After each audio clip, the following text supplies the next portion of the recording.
सर्वप्रथम नमस्कार सर्वांना. आज आपण रिप्लेस स्वीपर कसा करायचा याबद्दल माहिती पाहणार आहोत. सर्वात प्रथम आपल्याला आपलं ॲप ओपन करायचं आहे. लॉग इन डिटेल दिसतील आपल्याला.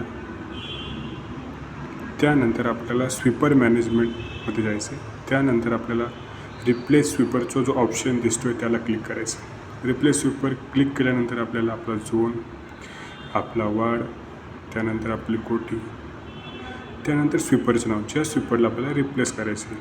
आता छाया सोनवणेच्या जागेवर आपल्याला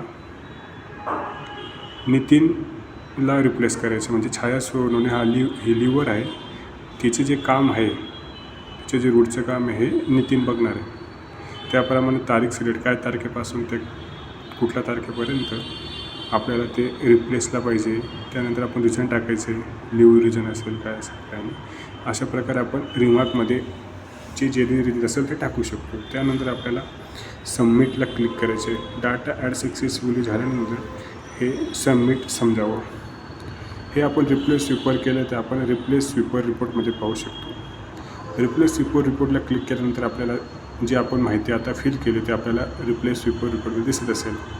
आपण पाहू शकतो काय टायमाला आपण माहिती फिल केली, रिप्लेस स्वीपरचं नाव काय, रिमार्क काय टाकला, अशा प्रकारे सर्व माहिती आपल्याला रिप्लेस स्वीपर रिपोर्टमध्ये आपल्याला दिसते. धन्यवाद.